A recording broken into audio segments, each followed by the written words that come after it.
So in this segment, we're going to be talking about test and trace again, and we're going to be talking about how much of a failure it is. And hopefully tomorrow we'll be talking about the Rashford free school meals and all that stuff. It's taken me a bit longer to get my ducks in a line for that one, so subscribe for that if you're interested. But yeah, we'll talk about test and trace today, and I'll be going live about. I'll be going. Well, there's no point in me telling you I'm going live because this video's coming out at 5. I digress. Anyways, England's NHS test and trace system, it's not NHS, stop calling it that, Serco test and trace, okay, or private test and trace, get it right, BBC, system needs to improve to provide faster results, Boris Johnson has conceded. At Thursday's coronavirus briefing, so that was this Thursday just gone, he said people's frustrations at the turnaround times, he said he shared people's frustrations at the turnaround times, and we'll talk about why the government have spent so much money and got so little in terms of results, and why that is a huge issue. So it comes as figures showed just 15.1% of people who were tested received their results within 24 hours. So you're talking about what, less than a fifth of people, being told within 24 hours that they've tested positive.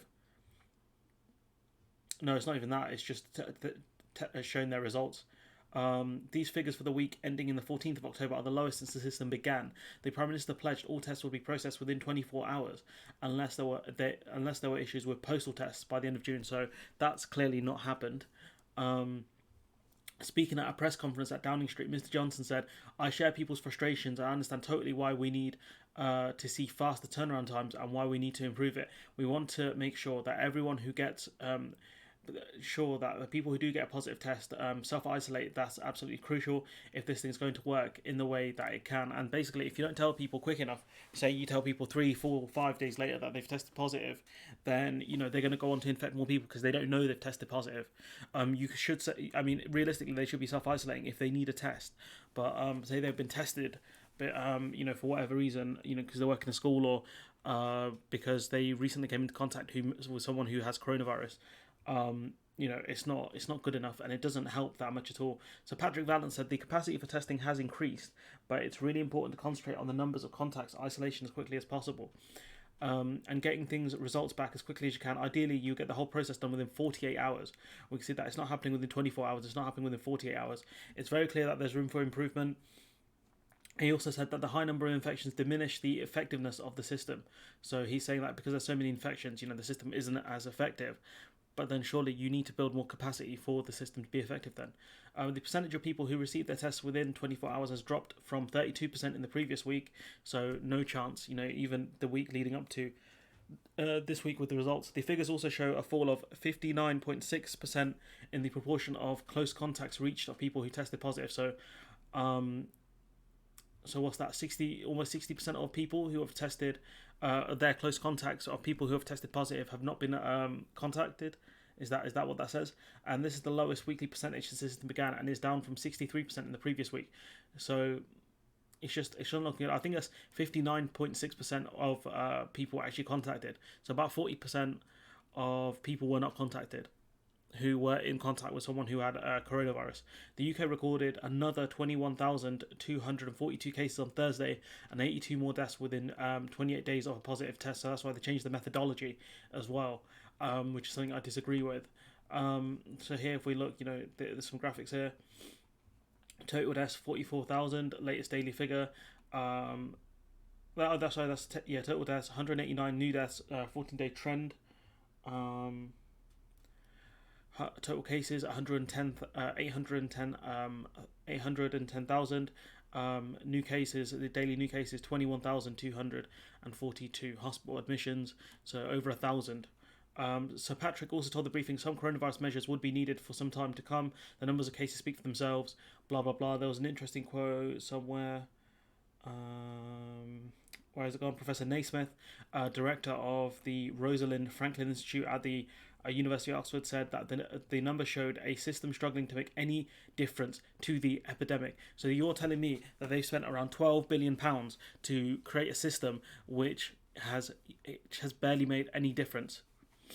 He said he worried the increasing percentage of household contacts indicate a tick box system rather than a proper tracing system. So basically saying that, oh, if you contacted the dad or the mum, if they've been around them, with the value of the system being in reaching non-household contacts or infectious but asymptomatic. Mr. Naismith added, the system has given a bird's eye view of the pandemic, has been done very little to halt it.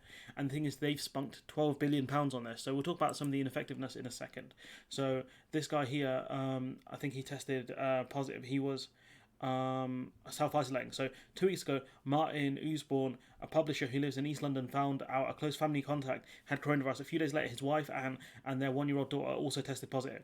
From that moment on, Martin says his wife received his wife's phone would not stop ringing over the course of 10 days, and had 30 separate phone calls from NHS Test and Trace, and she managed to pick up. On top of this, there were 27 calls that she missed, and then there were half a dozen calls her husband received. At one point, she would finish one call, and as soon as she put the phone down, there would be another one. This really was not the easiest situation to deal with, and I can imagine your phone ringing like that would be annoying. Some calls were made because Anne had been in contact with a family acquaintance who works in her home, while others were to tell her that her young girls, one of the 3-year-old, had been near the same person. So clearly there's no system saying this person has been contacted, stop calling them, because they kept calling the same person over and over again. And it could be a case of multiple call centres doing this and just massive amounts of incompetency, who knows. But we can see that there are huge issues with this off the jump, of a guy getting around 60 phone calls, more than 60 phone calls, because he came into contact with someone who had coronavirus. It's just embarrassing. So if we go here, this is Lewis Goodall. New once again, test and trace in England has its worst week yet. Just 59.6 of close contacts of people have been infected were reached in the week of the 14th of October. To the 14th of October, down from 63%. So yeah, that's what it means, that only 60% of people of close contacts have been contacted when a person has tested positive for coronavirus. That's down from 63%. So still not great. Experts say that the hit rate needs to be at least 80%. So they're going the wrong way. We're on a downward slope, basically. In addition, only 15.1% of people who undertook an on-site person test received their results within 24 hours. If you're working within the system, or you can DM. You can DM him. It's just embarrassing. And look, we go on. So this is an op-ed piece by George Monbiot. I think that's how you pronounce his name. I've cited this article before, but I'm going to cite it again. If you are not incandescent with rage, you haven't grasped the scale of what has been done to us. The new surge of coronavirus and the restrictions and local lockdowns it has triggered are caused in large part by the catastrophic failure of the test and trace system. Its $12 billion budget has been blown as those in charge of it have failed to drive the infection rate below the critical threshold. So that's it. The budget's gone. Like I said before, the budget's gone. £12 billion spent, by the looks of things, spent. So how much more money does the government have to pump into the system to make it work? Because clearly it's not working. And if we go on for a job advertisement saying that there's an advert for a £2,000 a day test and trace boss to work in the call centres. So they want someone who has experience of turning around a failing call centre. So if we look at the actual job application, the Department of Health and Social Care are seeking a VP of operations to join them in London. Note that the successful candidate will work remotely for the time being with travel as needed. The initial contract will run until March of next year with a rate up to £2,000 a day. That's how bad things are gone. You're going to pay a man or a woman £2,000 a day, £2,000 a day to fix this mess in one of the call centres. The hiring manager is looking for a very experienced and senior candidate who is not focused on strategy, someone who can join the team and implement improvements right away. Successful candidate will be senior delivery management of two trace clients, experience in running call centres of 18,000, experience and evidence of turning around failed call centres. So what we can see from this is the fact that so it's probably Serco who put out this contract through a private recruitment group, but it's embarrassing. About £2,000 a day of taxpayers' money going to hire this one person. £2,000 a day. Think about that.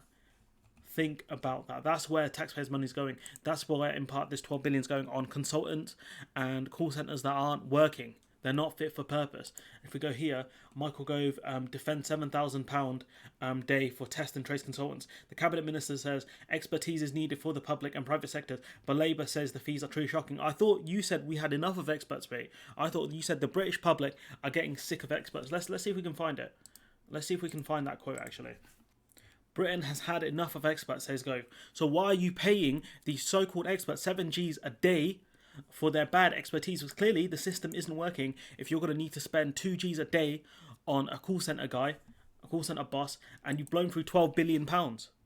Explain that to me, Gove. Absolute clown this guy is, man. You know what? I'm going to have to throw in that clip of... No, do you know what? I'm not going to do that. I'm not going to do that because that's not a joke video. This is a serious video. This is a serious video. And look, the Prime Minister's finally accepted track and trace is not good enough. It needs the turnaround times need to improve massively. The trace aspect is failing. The test aspect is failing. You know, the only bit that's working is the and bit, because that doesn't have to do anything. I'm getting sick of these clowns. You know, clearly a lot of other people are as well. And you know, I recommend you read this op-ed. It's quite good. But they're failing. You know, the whole system's failing. You spent £12 billion on a failed venture. Well done, Boris. You've managed to waste more money than Ed Woodward. Well done. The only difference is one guy spent the club's money, the other guy spent taxpayers' money. So if you pay taxes in this country, I would be annoyed and I would be contacting your local MP and I'd be asking them questions, especially if they're a Conservative MP, and I'd be asking them a lot of questions. That's going to wrap up this video. Let me know what you guys think in the comments below. Like, comment, share, subscribe, and hopefully I'll see you in the next one.